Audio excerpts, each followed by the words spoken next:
I've been in state government for approximately 37 years, and I have enjoyed every bit of it.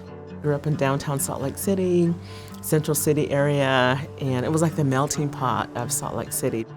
I've been working with the state in JJS. I started at Slate Canyon and just worked my way up to different positions within the facility, the lead, and then also got a position here as the youth services coordinator. I think it's important for the younger generation and the kids that we deal with now. I think it's important for them to see people like me in my position to, one, give them hope and inspire them and let them know that they can achieve the same thing. Celebrating Black history means a lot to me. Understanding the history, the dance, the food, the culture. We have poets and we have doctors and scientists, and you didn't hear that growing up as a child here in Salt Lake City.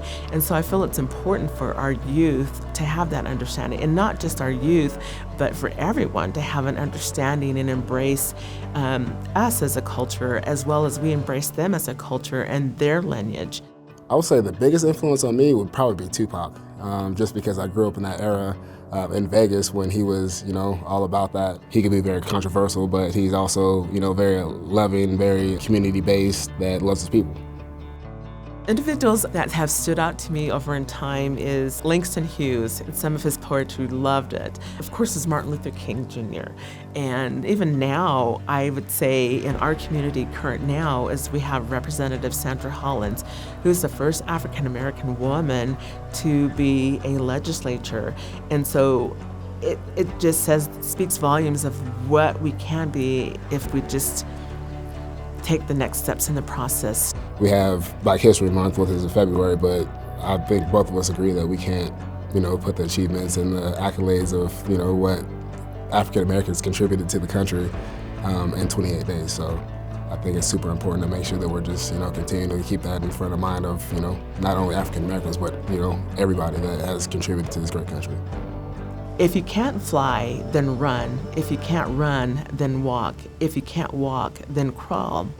But whatever you do, you have to keep moving forward. And this is by Dr. Martin Luther King Jr. And I feel that it's relevant in that we can't just sit by the wayside and do nothing and expect different results or expect to be moving forward in life. We have to do something ourselves to make a change, to make a difference in our community. Coming to the table and understanding other cultures and understanding and having a respect for each other, because we are what makes up our society and our communities and our neighborhoods and our schools. And I feel that I don't want to be invisible. One thing that I would definitely impart to the community as far as dealing with different cultures and just heritages is really just communicate, reach out. Enjoy each other's company. You may find out that you may have a best friend that you never thought you would have just by crossing those lines. And you're opening yourself up to just greater possibilities in greater life.